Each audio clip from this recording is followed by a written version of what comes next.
Estamos comenzando la semana número 4. Bien, qué tenemos para hoy?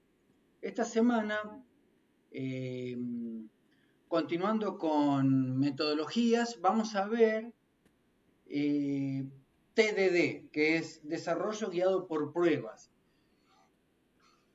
Es una metodología de desarrollo que lleva tiempo, cuesta, no sé si alguno de ustedes ya la ha implementado o la usa alguno en el trabajo. La verdad, ni idea. ¿Qué es? Ni idea de qué se trata, ok. Está relacionado, como bien dice acá, pruebas, o sea que va a ser darle una vuelta de rosca a la forma en que tenemos de programar, en vez de desarrollar y si nos queda tiempo hacer las pruebas, la propuesta va a estar en realizar pruebas y a partir de las pruebas y escenarios que provocan la necesidad de código, desarrollar. Y en el medio va a haber análisis y diseño, ¿de acuerdo? Por ahí viene, lo vamos a desarrollar completo. Dice, TDD es un círculo riguroso donde primero se escriben pruebas unitarias del código en producción. No digo que es un cambio de paradigma, porque realmente no es un cambio de paradigma, pero es una forma de cómo vamos a ver la construcción de software. Muy bien, y vamos a introducir un par de conceptos nuevos, que para garantizar la claridad vamos a usar varios patrones. Uno les vamos a llamar ACK, React, Arrange, ACK, Assert, la AAA, y el Given When Then, que nos va a ayudar a estructurar nuestros tests de manera legible y mantenible. La idea subyacente acá es lo mismo que veníamos viendo cuando hacíamos test originalmente, que nosotros hacíamos preparación, ejecución, contrastación, ¿de acuerdo? Se ubica en esa forma de hacer test, de cómo escribir los tests, preparo el escenario, invoco el comportamiento que quiero probar y coloco la aserción, o sea, las condiciones que deben surgir luego de la ejecución de mi código. Viene por ahí. Pero estas son las formas, los patrones que yo voy a usar para hacer escritura de test que sean legibles y mantenibles. La idea es que cuando yo reviso el código, haya alguien que tenga capacidad de mantener mi código, porque va a pasar mucho tiempo leyendo y tiempo también escribiendo. Entonces, la lógica de este patrón a la hora de escribir test va a redundar en esa misma tónica, donde el test me va a brindar todo lo necesario para que yo comprenda qué estoy probando sin necesidad de conocer algo de codificación. Y solo me meto en detalles de codificación en caso de que no entienda qué escenario estoy probando. Lo vamos a ver, no nos vamos a desesperar, pero vamos a intentar encontrarle ese patrón, ese enfoque. Bien, ambos enfoques promueven test claros, autocontenidos y enfocados en el comportamiento. Clave para TDD. Y la idea siempre es evitar código frágil. Cuando decimos código frágil, ¿a qué creen que se está refiriendo? Profe, esto, respondiendo a la pregunta, es Sí, como, en vez de agarrar y codear a lo loco y después empezar a testear a ver en qué te equivocaste, empezás a armar primero los tests y como empezaste por ahí y vos sabés que te tienen que dar verde los tests, tu código queda robusto, sería como una cosa así, sería. sí, exactamente, va por ahí. Pero además le agregamos un sabor. A ver, espérenme, están escribiendo en el chat que no lo veo, a ver. Sí, espérenme que agrando acá, porque se me fueron los chats y no los encuentro. A ver, desmutense mensajes, ahí va. Entonces, a ver, dice Carolina, código débilmente tipado, pregunta, me suena a que sea frágil. Bueno, cierro tu punto y después tomo lo que nos pregunta Carolina. El código frágil, vamos a tratar de encontrar una medida formal para código frágil, es decir, siempre que ustedes desarrollan código va a haber código más robusto y más frágil, y en el medio va a haber distintos sabores, por decirlo así.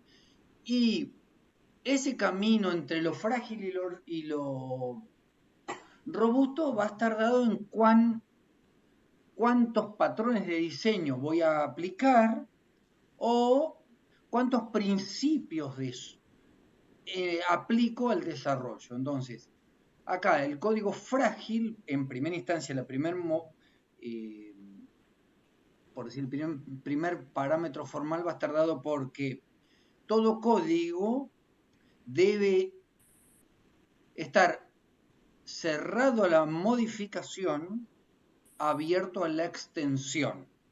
¿Qué quiere decir cerrado a la modificación, abierto a la extensión? ¿Les suena algo a ustedes? Antes de irme con vos, Carolina.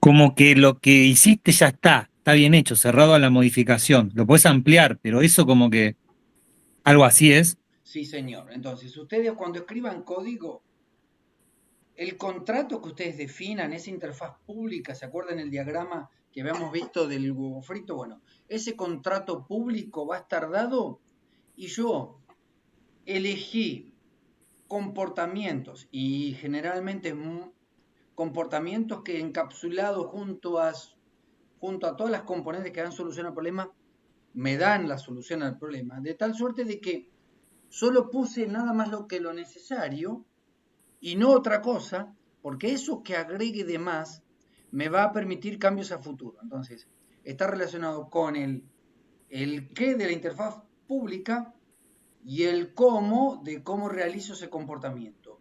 Lo que yo defino por afuera y lo que hago por dentro.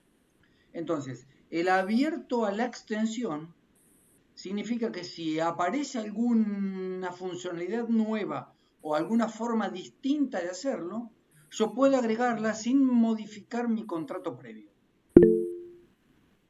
Viene por ahí. Entonces, si ustedes entregan un conjunto de clases y las clases que entregan, por ejemplo, no descubrieron, no descubrieron la herencia oportunamente y de repente aparece alguna funcionalidad que no la tienen asociada y quieren agregarla, no sé, porque agregaron muchos if o switch dentro del código, es decir, el código, si lo pensamos con herencia, tendría clase padre, varias clases hijas, ¿no? Siempre pensando en la fragilidad del código.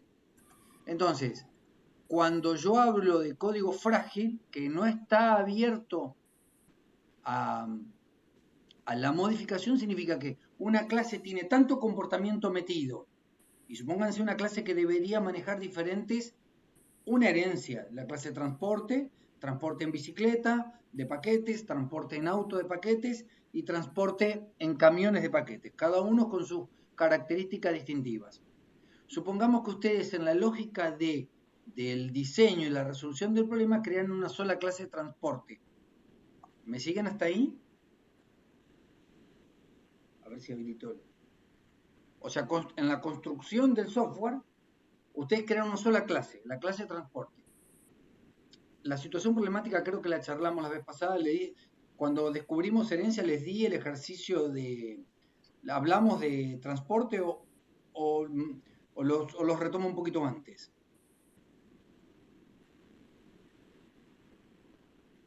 Sí, habías hecho Exacto, el diagrama de clases con el transporte y. claro. Bueno, en ese mismo ejemplo, entonces, supongamos que tengo una sola clase donde transporte, a medida que van apareciendo diferentes tipos de transporte en función de los requerimientos crecientes del cliente que me pide, que primero la empresa es pequeña y transporto cerca en bicicleta, paquetes.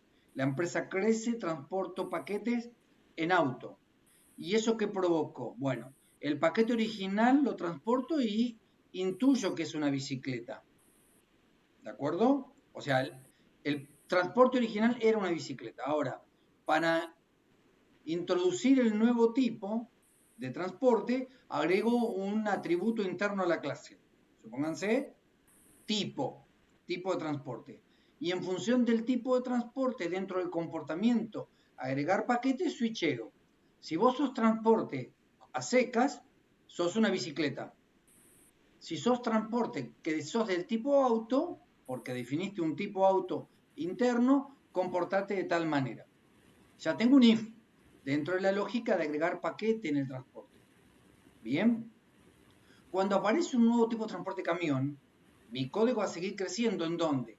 En el componente que elige cuánta carga cargar. Supónganse agregar paquete al transporte. Y así, si el eje de cambio fue tal que yo tengo más tipo de transporte, después de camión paso a barco, después de barco paso a avión o a container, evidentemente el eje de cambio venía por ahí. Entonces, abierto a la extensión, sería que yo descubrí la herencia, dejé una clase padre, en este caso abstracta, transporte, creé clases concretas bicicleta, auto y camión, describiendo la extensión como un posible eje de cambio. Eso es abierto a la extensión. Me aparece avión y yo creo la clase avión que extiende transporte y agrego la funcionalidad que deseo. Eso es abierto a la extensión. ¿De acuerdo? Cerrado la modificación significa que a la contrapartida, en mi clase anterior,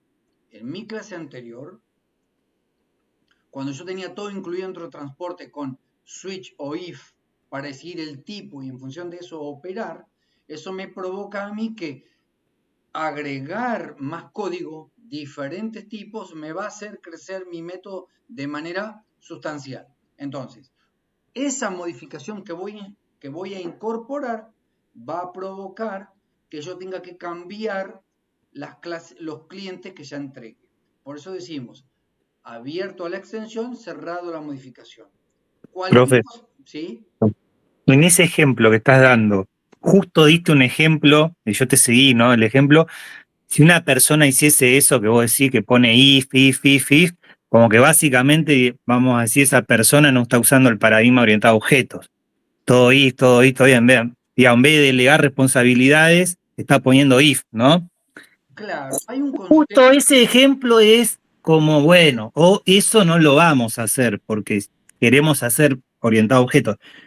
Todavía no lo veo, pero básicamente, como el error que podríamos cometer, ¿cuál sería? Porque ese creo que no sería, pero la clave sería que si nosotros nos vemos obligados a modificar nuestras clases, ya quiere decir que está mal, digamos, no está pensado para la extensión. ¿Sería como algo así? algo así. Hay Ok. principios, les vamos a llamar principios sólidos, que los vamos a ir introduciendo de a poco, que nos van a orientar al buen diseño, nos van a dar este sabor de código frágil, código robusto.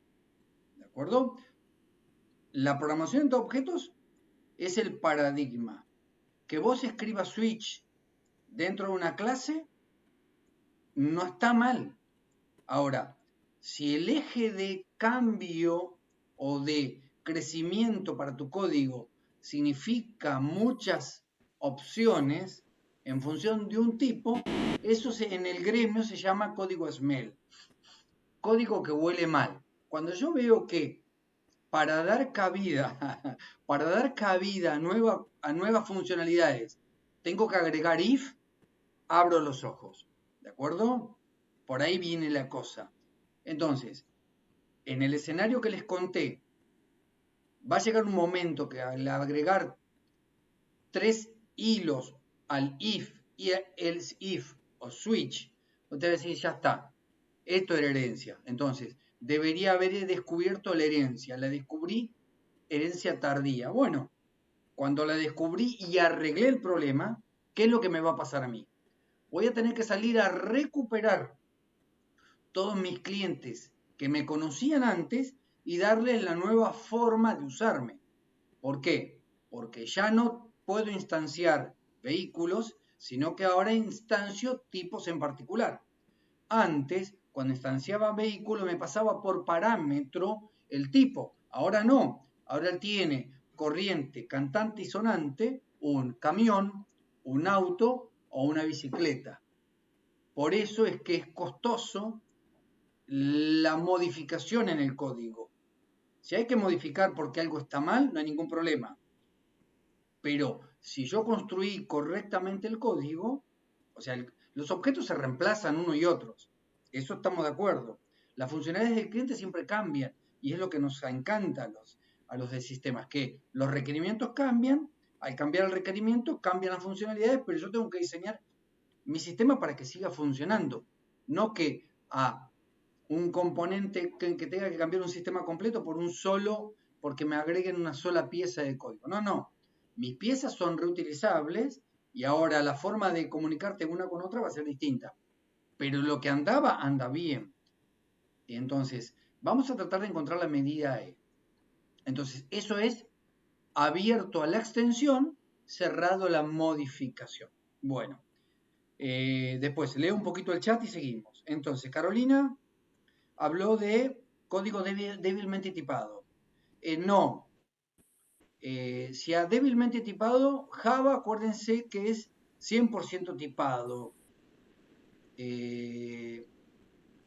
No va por el manejo de tipos, sino por la escritura correcta de la escritura correcta de las clases y los objetos.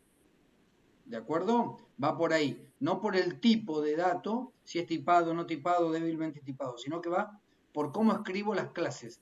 Acuérdense que las clases que ustedes escriben terminan siendo un tipo de dato específico. Lucas dice, creo que sería más tirado a que sea una prueba de errores, un input para escribir números que esté a prueba de, perdón la forma de que leo, discúlpenme, creo que será más tirado a que sea a prueba de errores, un input para escribir números que esté a pruebas de que no puede escribir letras o caracteres raros, por ejemplo. Mirá, ustedes, Lucas, cuando ustedes escriben código, la clase que ustedes escriben tiene un contrato. No vamos a ver errores todavía, pero ya vamos a ver excepciones. Entonces, el contrato dice que yo para hacer mi trabajo, o supongamos, volvamos al ejemplo de la calculadora que suma y que suma enteros, supónganse que ese es el escenario, el contrato dice de que para sumar enteros, en la calculadora vos le pasás dos parámetros. El parámetro A y el parámetro B. Los dos son enteros. Entonces, si vos me pasás un carácter en alguno de esos parámetros, y yo soy una calculadora y directamente rompo, no sumo. Pero no te digo, depende del contrato, no te digo, dame parámetros válidos y le pido un input. No es una interfaz gráfica. Tus objetos reciben mensajes y en función de lo que saben hacer, con lo que conocen, cumplen la funcionalidad. No, en tus clases vos no escribís cómo recuperarte dentro del código. No tenés un cuadro de texto de me estás usando mal, para usarme pasame enteros. El único retorno que vos tenés para avisar que algo está mal es el tipo de valor de retorno. Entonces, si vos devolvés un entero y con los parámetros, con los atributos por los valores que te pasó, vos no podés realizar la operación, tenés que romper tu software, tu objeto no cumple la función, no suma. Error, como la calculadora, cuando quieren dividir por 0, que ustedes quieren dividir 80 dividido 0 y no te dice ingresó un valor válido. Te da un error y tendrás que resetear, apretar el botón borrar y operar de nuevo. ¿Te ubicás, Lucas, por dónde va la guerra? Luca, perdón, no Lucas. Ok, bien. Profe, no, perdón, ahí ya vi el mouse. Pensé que se te había quedado trabado la pantalla. Ok, bien, entonces, sigo. Entonces, vamos al material, que es la presentación que tengo para ustedes, y después del break vamos a hacer el ejercicio de caja fuerte. Me vuelvo a la presentación. Entonces, comencemos. Todo eso que charlamos lo vamos a meter ahora y vamos a ir introduciéndolo a medida que trabajamos. Entonces, TDD, Test Drive Development, desarrollo guiado por pruebas. Ahí viene la guerra. Bien, este es el equipo docente. Ya nos conocen los avatar. Bien, es una técnica de desarrollo basada en pruebas. Bien, ¿cuál es si ustedes escribieran software hoy, antes de empezar la clase, ¿cómo lo encaran? ¿Cómo escriben software ustedes? ¿O cómo escribían en las materias anteriores?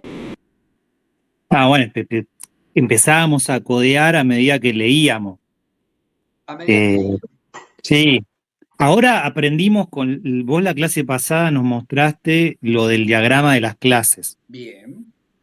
Y ahora nos estás mostrando esto. Y yo pensé, son diferentes sabores o tenés que integrarlo todo al final. Tenés que hacer el diagrama y después de que haces el diagrama haces esto o sea, es como que esa sería la mejor práctica, digamos.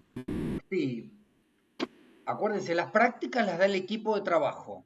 O sea, las convenciones están en el lugar donde ustedes trabajan. Estas son herramientas que ustedes van a ir adquiriendo en Programación Objetos 2, que ustedes van a usar a medida que la necesiten. Es decir, vos podés clavar o pueden ustedes clavar un clavo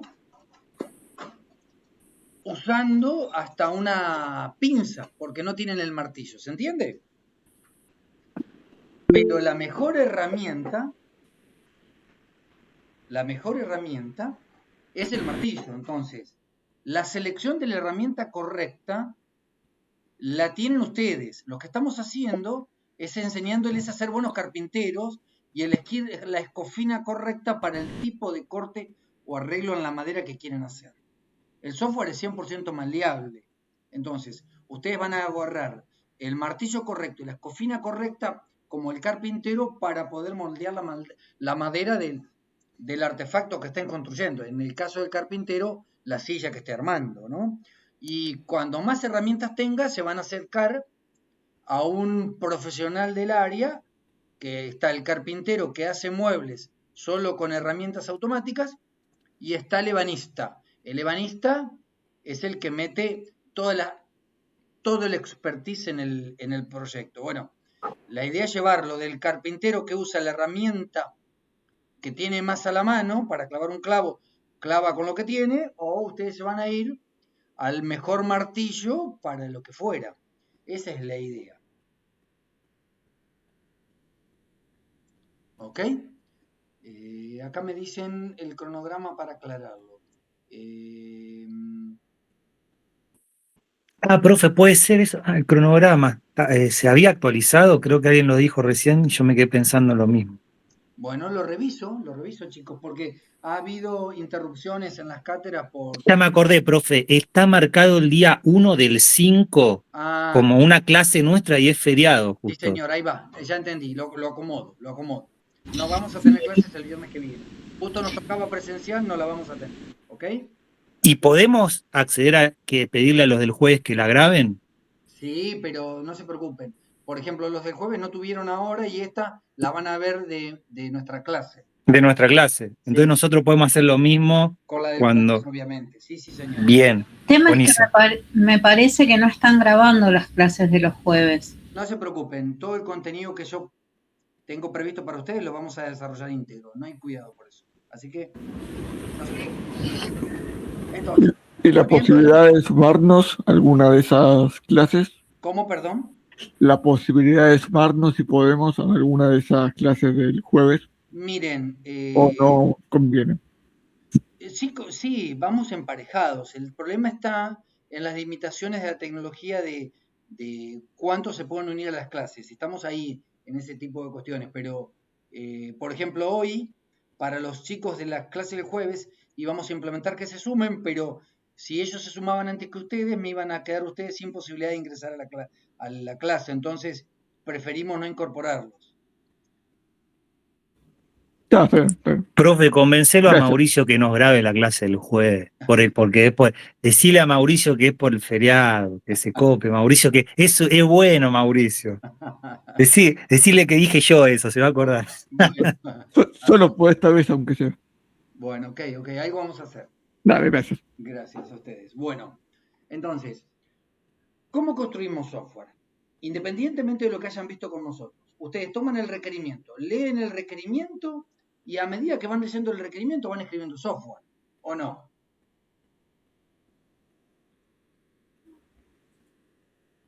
Así hacíamos, sí. Sí. Y si nos queda tiempo, escribimos test, ¿o no?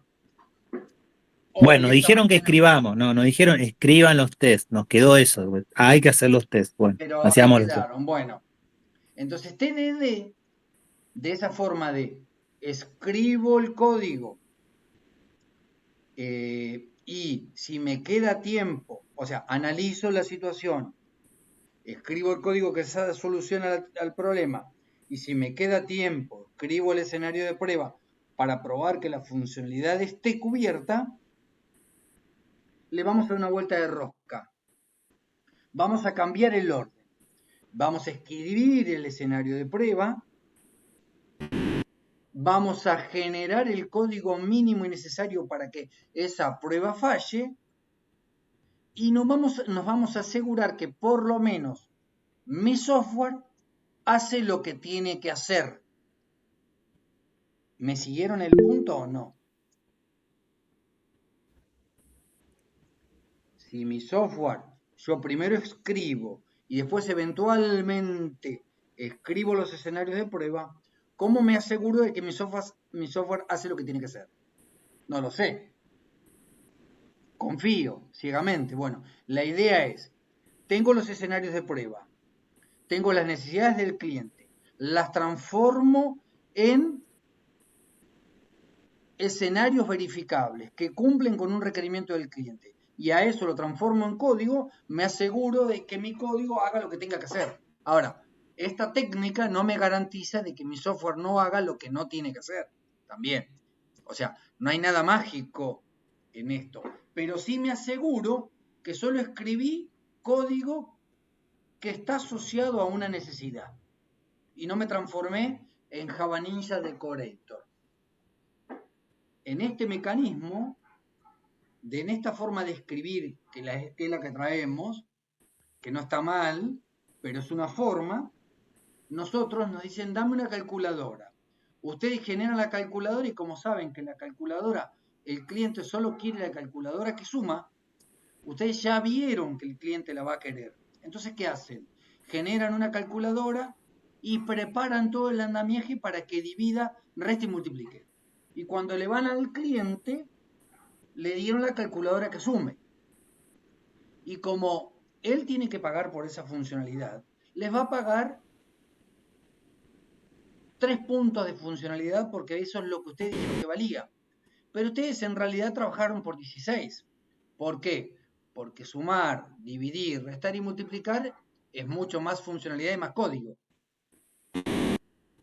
Entonces, la idea es escribir solo código que esté atado a un requerimiento real. Y ahí viene a la ayuda nuestro TDD. Es el desarrollo guiado por las pruebas. Vamos a las reglas de oro. Las reglas de oro vienen a ser: escribo el escenario de prueba y mínimamente y hago el artilugio más vil. Más vil significa escribo la menor cantidad de código posible para que ese test pase. Hay reglas de transformación del código. En TDD, la ausencia de código se transforma en un null. O sea, cuando no hay nada, ¿qué aparece el null? Cuando hay una constante, se transforma en una variable. Todo código sin branch se transforma en código con branch. Digo, hay reglas de transformación. ¿Y cómo va a ir creciendo mi código? Bueno, para aprender TDD vamos a ir haciendo baby step, es decir, pasito a pasito. Si ustedes se sienten muy confiados, buscarán un escenario de prueba muy complejo. Pero a medida que vayan buscando los escenarios de prueba, siempre deben comenzar por los más simples. Supongamos, si quiero hacer una calculadora y estoy probando que divida, el primer escenario que no sea dividir por 0. ¿Por qué? Porque ya voy a ir a fallar directamente. Escribiré que divida y el resultado sea correcto. Todos esos escenarios debo ir preparando mi código para que vaya creciendo. Y ver crecer mi código de a poco. Y después, ustedes me preguntarán, bueno, el escenario de prueba, ¿me puedo pasar escenarios vitales, triviales? Y sí, al principio vamos a escribir escenarios que parecen triviales y después iremos creciendo hacia escenarios un poco más complejos. Pero eso depende de ustedes.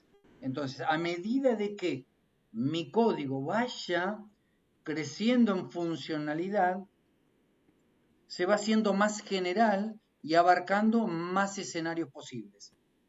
¿Bien?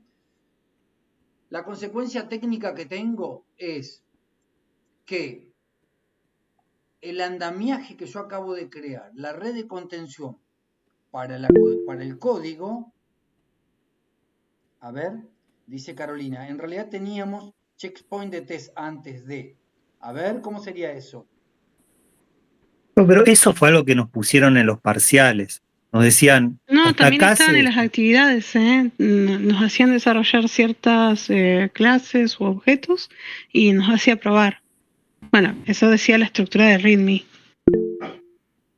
Según las comisiones. Sí, según las comisiones, me parece que sí, Era yo lo vi eso, genérico. pero a veces sí, a veces no, tanto como un checkpoint. Se decía, hace estos test, sí, te decía, hace estos, testea todo este grupo de cosas, testea todo este otro grupo de cosas. Eso sí te lo decía. Claro. Es verdad. Yo pensé que ella hablaba del checkpoint porque en los parciales pusieron la palabra checkpoint. Te decía, checkpoint 1, hace este commit con estos test. Checkpoint 2, pero sí, digamos. Si estamos hablando de que nos daban por bloque, sí, eran como checkpoint. Testea todo este grupo. Ahora testea todo este grupo. Claro. Bueno. Esos checkpoints, en realidad esto es así. En la forma tradicional de escribir código, ustedes escriben las funcionalidades que cumplen todos los escenarios, ¿de acuerdo? O en principio creemos que estamos cumpliendo todas las funcionalidades. Ahí aparece, y que es por donde ustedes van, creo, en los checkpoints, ahí creo que va el tema de la cobertura. Cuando ustedes escriben código, díganme si yo estoy errado en el concepto que intentó introducir Carolina. Cuando ustedes escriben código, ustedes tienen que asegurarse que el código hace lo que tiene que hacer, como les dije recién. De esa manera, nosotros en el software, ¿qué hacemos? Tenemos una entrada, una caja negra o un proceso y sabemos la salida. Eso es en esencia un caso de prueba. Ante una determinada entrada, yo sé que se ejecuta un proceso para mí de caja negra y espero una salida. Entonces tengo, eso es en la maquinaria, ¿bien? En la maquinaria.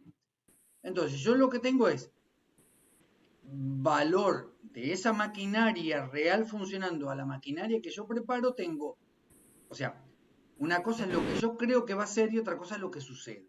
Entonces, mi componente de software tengo ante una determinada entrada un proceso, un valor esperado. ¿De acuerdo? Entonces, la maquinaria de software que yo estoy desarrollando tiene un valor de entrada, un proceso, que no me importa, es el qué, pero no me importa el cómo, y me devuelve un resultado obtenido. Entonces, yo tengo un valor esperado. Yo al conocer esto que es tan determinístico que mi sistema, ante determinada entrada, obtengo un valor de salida con determinado valor, o sea, sumo 2 más 2 me da 4, eso es mi maquinaria. Ahora en el software, yo tengo un valor esperado 4 y un obtenido. Es decir, lo que yo espero que salga y lo que obtuve. Eso lo meto en el assert. Ok.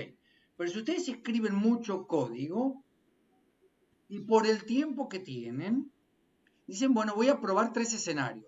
Voy a probar que sumo. Sigo en el escenario de sumar. Y supónganse que el tipo de datos, acuérdense que Java es 100% tipado por el tipo de datos, ustedes dicen, listo, yo digo que esto es un entero y tiene una longitud en cuanto a precisión de los bits que conforman el tamaño máximo del valor.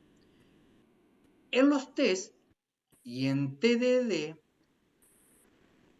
está la expresión de que los errores se esconden en los extremos. Es decir, cuando yo digo escenarios extremos, significa que probemos el límite. Probemos el límite. ¿Vimos nosotros el contador de ganados? Sí, sí. Sí, Bien. sí, sí. Probemos el límite en el contador de ganados. Entonces, el tipo de dato que elegimos es un integer, supónganse. Aunque sea un número, Manuel. Un número tal. Entonces, ustedes contaban, el límite va a estar. ¿En qué pasa cuando yo llego al último valor permitido en la suma de contar? ¿Qué pasa cuando yo supero la longitud máxima del tipo de dato que elegí? ¿Qué creen que va a suceder? Un restart, se reinicia. Vos esperás que vuelva a cero, porque esa es la Claro. funcionalidad. Pero si ustedes hicieran el escenario de prueba de que el error se esconde en los límites, llevo el contador al límite y sumo y cuento nomás, contar. Y ahí verían la magia que ocurre por detrás de que en realidad, después del último valor positivo, empiezan a aparecer los negativos. Y ese escenario de prueba ustedes no lo tenían. Entonces, la ventaja que tiene hacer TDD es que ustedes se fijan o prueban el código antes de entregarlo. No significa que no aparezca, que esté libre de errores o libre de escenarios que no probé. Supónganse que el campesino se llevó el contador de ganados. Se lo llevó tal cual. Definieron que el tipo de dato correcto era integer y tiene una precisión de, un byte. Entonces, un byte tiene un valor desde 0 a 2 a la octava. Posibilidades. Pero habría que ver después cómo se introducen los negativos. O sea que será 2 a la séptima más un bit de signo. Pónganse. Esto me estoy metiendo muy en el tipo. Yo sé que ustedes no vienen de lenguaje tipado, pero me estoy metiendo muy en el tipo. El primitivo tiene esos rudimentos. Bueno, el campesino se lo lleva y siempre en su campo tenía 100 vacas. Entonces él cuenta y resetea. Después del uso, él vuelve con ustedes. Dicen, acabo de conseguir un inversor extranjero y logré que poder introducir mayor apertura en mi campo y en realidad ahora quintupliqué la cantidad de animales que tengo en el campo. Y cuando los cuento, en determinado momento que estoy contando, se me pasó a valores negativos. No entiendo qué está pasando. Bueno, eso es un error. Es un error que se escondió en los extremos. Por ejemplo, en el último valor posible. ¿Ustedes qué harán? Listo, no te preocupes, agrego mi batería de test, el nuevo escenario que no había previsto, y a partir de ahí genero las condiciones, ¿cómo lo arreglo? Y, eligiendo un tipo de dato de mayor precisión, ¿no? Que haga un tipo de dato que sea long, por ejemplo, que es el doble de precisión que el int. O hay un small int y un big int. X. Son tipos de datos, pero la diferencia está en la precisión, la cantidad de bytes direccionables para manejar el número. Entonces, todos esos escenarios puede ser que el software no los cubra. Pero sí se aseguraron ustedes que mientras él les dio escenarios, ustedes lo cubrieron. O sea, TDD me da la ventaja de que mi software hace lo que tiene que hacer. Si ustedes no testearon e introdujeron test después, pueden ser que los tests sean tardíos, no sean oportunos. Un test no oportuno significa que encontraron un error y lo encontraron tan tarde que tienen que meter tantas modificaciones en su código que van a fallar a este de abierto a la extensión, cerrado a la modificación. Por eso el cambio y la consecuencia técnica de lo que están viendo. Ustedes escriben escenarios de prueba, después de haber escrito el código, les aseguro que o son insuficientes o no son oportunos en el tiempo. ¿Ibas por ahí, Carolina?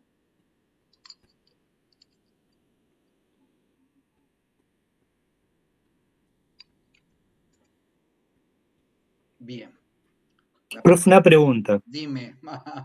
Si bien esto, vos dijiste que uno va a un lugar y, bueno, cada empleador tal vez tiene distintas formas de manejarse. Sí, Este TDD que estamos viendo ahora, sí. es como algo como, si bien puede quedar un remanente de gente que se manejaba de otra forma, es algo como que es mejor, digamos, como que es una buena práctica que Es una ya, buena práctica. o sea, vas a programar a Google, te van a decir, hacé TDD, amigo, no hagas cualquier cosa, o sea, digamos, no. Es algo así. Exacto. Hay organizaciones que en los equipos de trabajo tienen testers. O sea, es un rol de combate. El que hace escenarios de prueba y prueba la funcionalidad. Nadie quiere que el código se le rompa al cliente. Si hay algún error, quiero detectarlo lo más rápido posible. Y si es posible, antes de que salga a producción. ¿Estamos de acuerdo con eso? Había que, en este caso, que si hay un error, en este caso, tengo que corregirlo. Siempre corregís el error, siempre. Siempre. No sé quién levantó la mano. Yo, Dime. Ah, está bien, perdón. Entonces, hay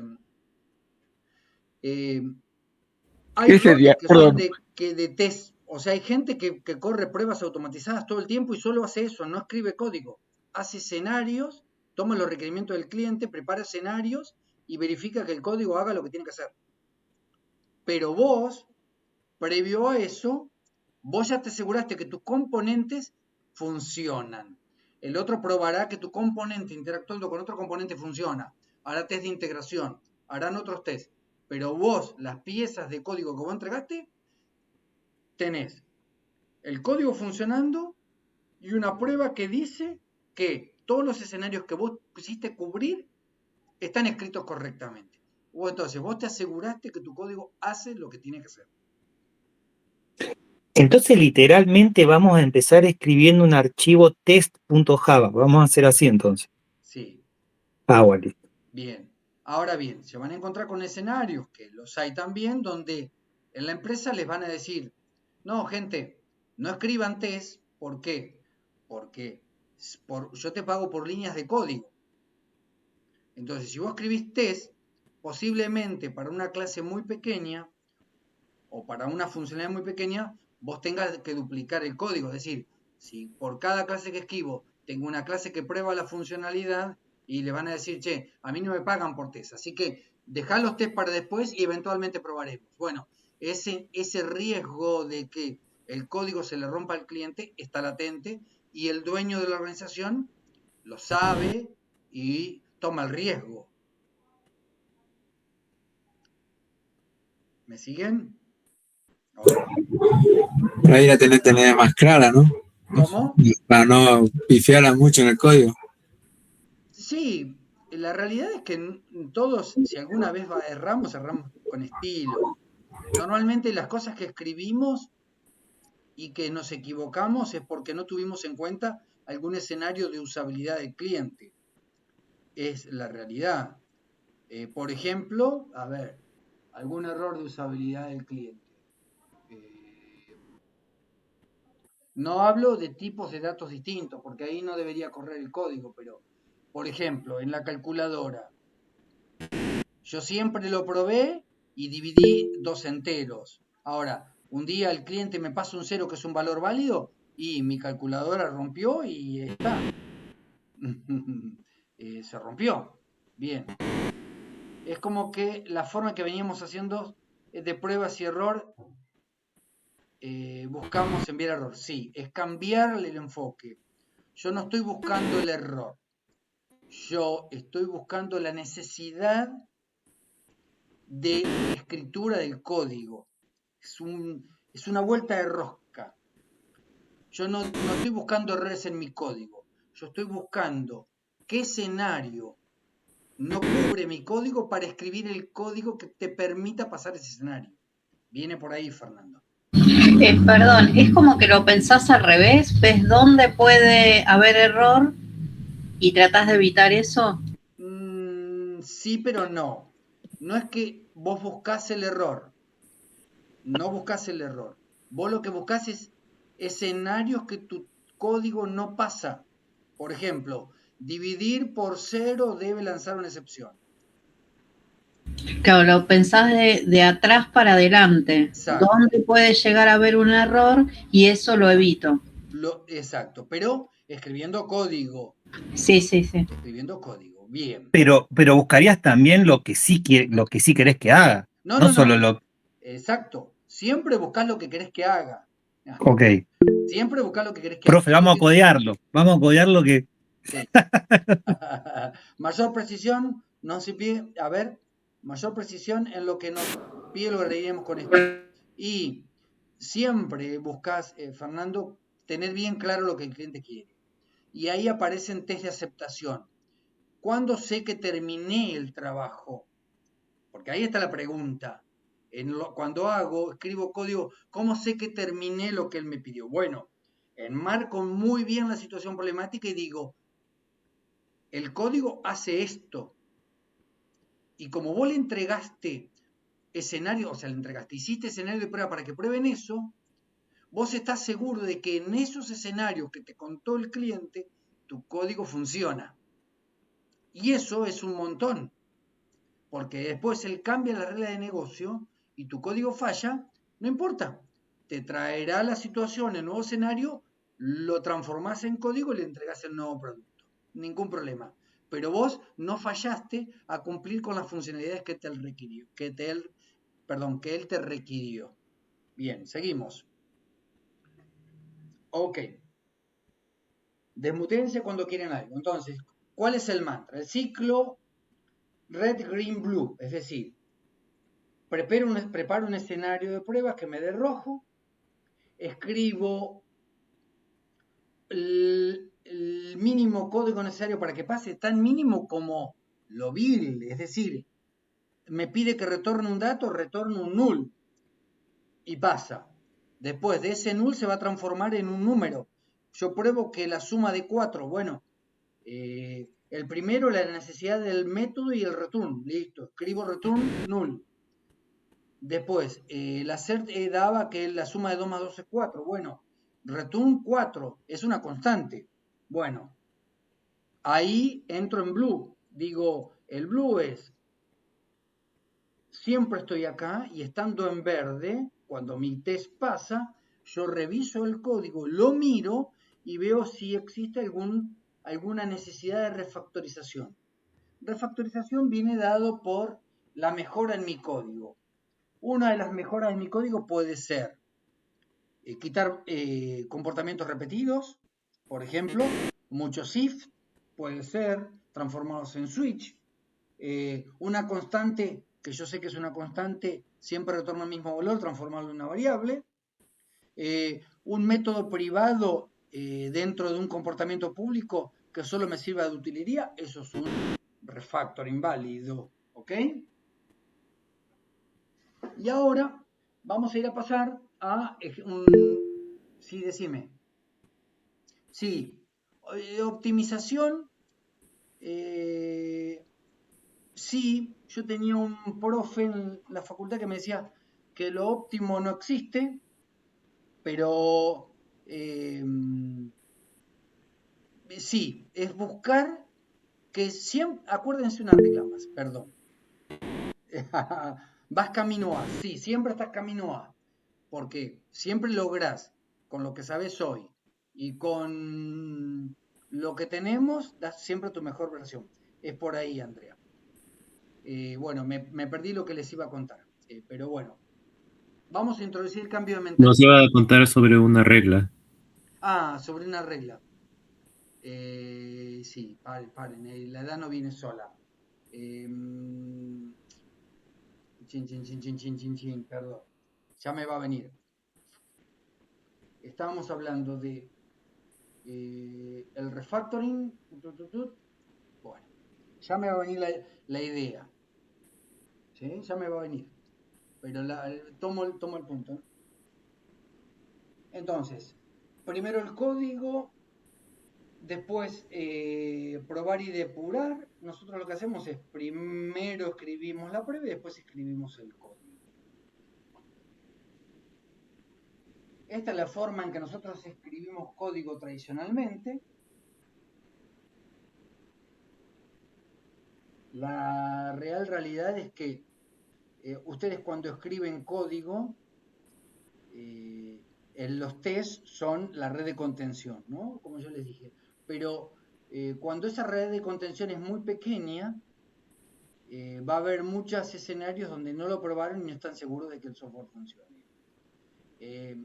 Esta forma de invertir el proceso tradicional va a provocar eso que les digo, que hay gente que dice los tests son inútiles porque escribís mucho más código y yo no te puedo pagar tanto tiempo de codificación que solo me estés probando código.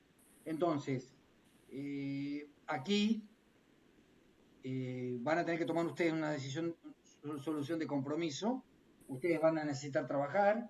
Me van a tener en la mente a mí diciéndome siempre todos los escenarios, probalos y entregarle al cliente código que cumpla esa funcionalidad, y de repente se encuentran con lo otro. Bueno, establezcan un punto medio.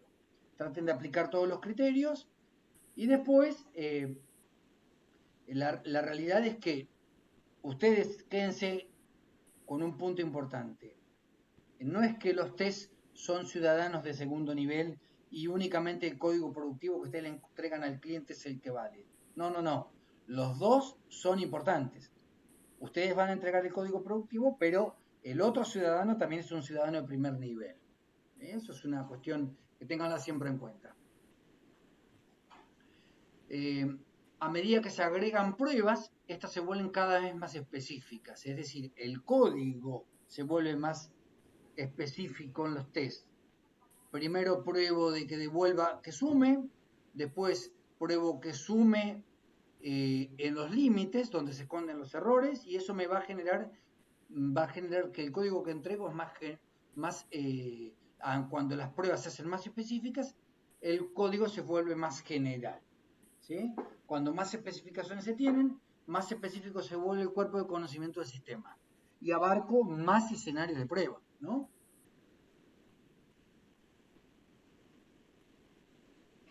Solo deben escribir código nuevo si la prueba ha fallado previamente. Entonces, ¿qué es esto? Si yo no encuentro una necesidad de escritura de código, es decir, un escenario que me diga, escribí código por esto, o sea, no tengo un rojo, no hay necesidad de que mi código siga creciendo. Y se debe eliminar o reducir la duplicación de código. Acá les doy un sabor a esta segunda regla de oro. Yo prefiero código duplicado a eliminación de código si el código ayuda a la comprensión. ¿Me siguieron?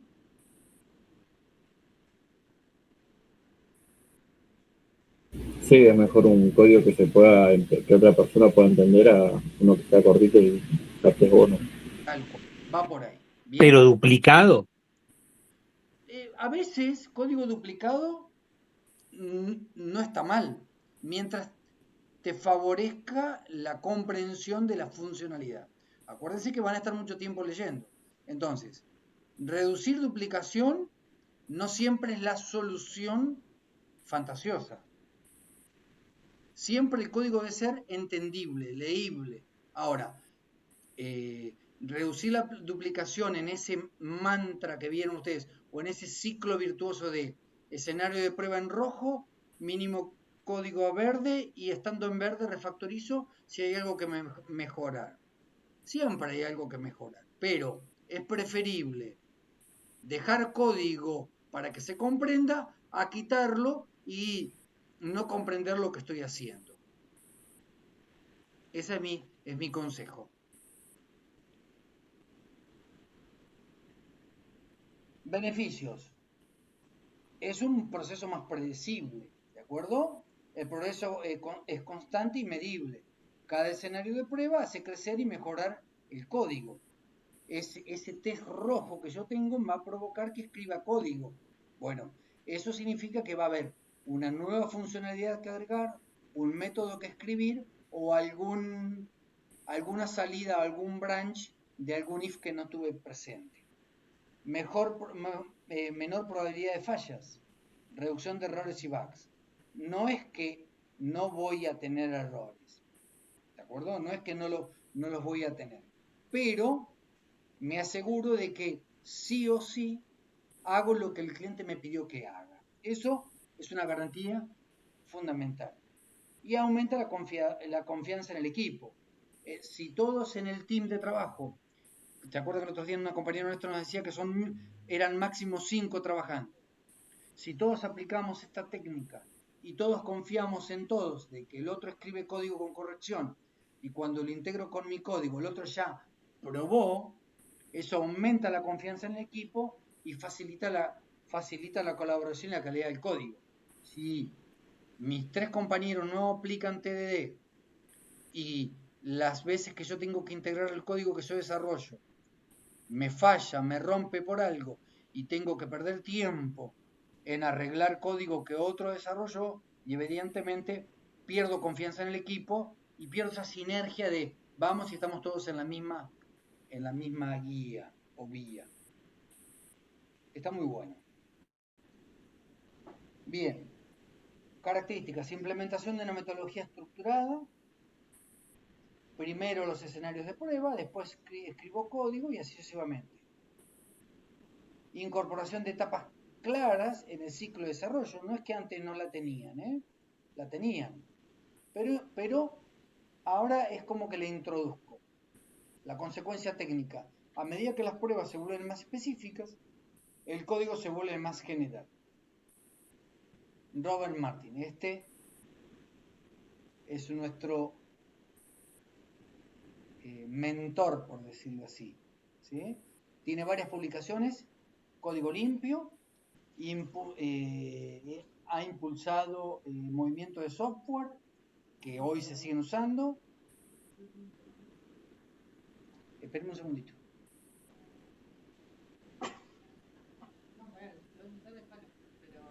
Te lo doy, me lo... ¿Tenés el mío allá? Sí, perdón. Discúlpenme. Una pequeña interrupción. Él tiene la definición de los principios SOLID y coautor del manifiesto ágil. Todas esas cosas... uy. ¿Se me cortó? ¿Me siguen, chicos? Estamos. Sí, te seguimos. Sí. Se rompió ahí la diapositiva. A ver, vamos. Estamos en la 11.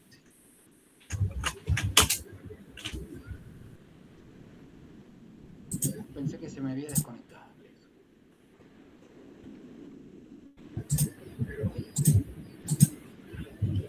La técnica del mando. Vamos. Entonces, rojo, verde, azul. Rojo. Escribir una prueba que falle. Es decir, armar el escenario de prueba con preparación, ejecución, contrastación. Eso, vuelvo a repetir, no es que yo encontré un error en mi código y lo evidencio, no. Yo encuentro la necesidad de escribir código. Hacer que la prueba falle, muchas veces va a ser crear un comportamiento que no tenía, devolver un valor que no devolvía y así sucesivamente. Y acá voy a estar en este círculo rojo-verde. siempre que yo escriba código nuevo en mi clase va a ser porque tengo un escenario de prueba que da rojo. Nunca, estando en verde, agrego código nuevo o funcionalidad nueva. El punto azul, estando en verde en este círculo, estando en verde, hago cambios en el código, pero no agrego nueva funcionalidad. Una de las formas de refactorización es reducir duplicación, mejorar la comprensión o alguna mejora visible en el código. O usar algunas de estas reglas de transformación, ¿de acuerdo?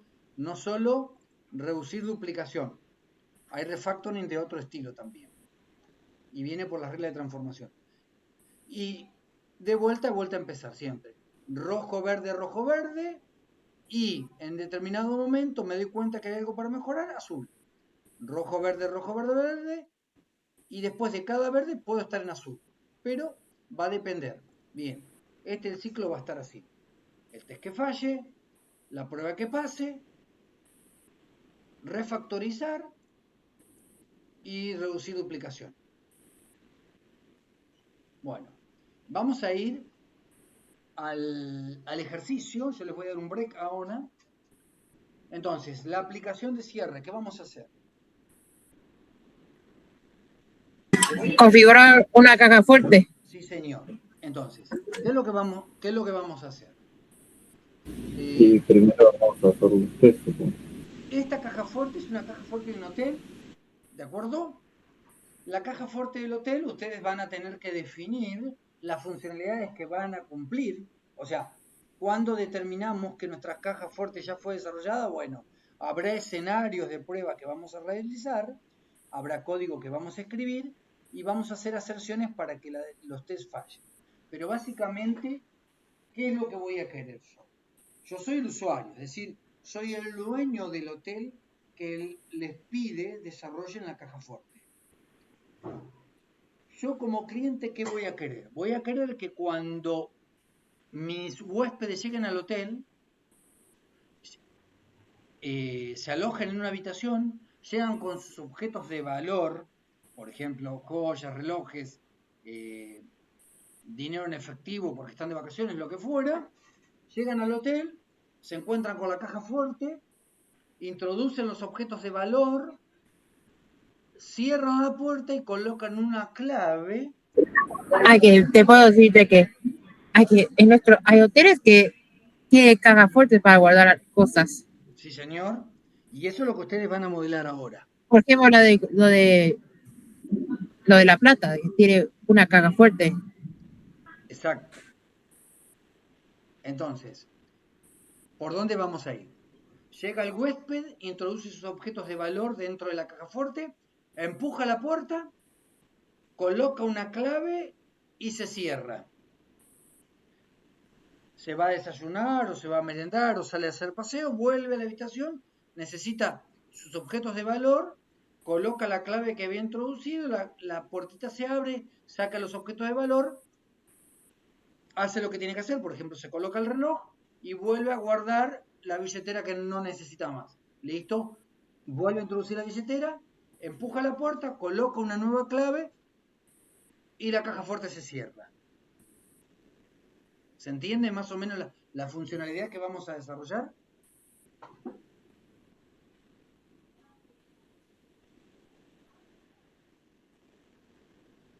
Yo diría que sí. Ok, bueno, listo. Entonces, vamos a tomarnos un break.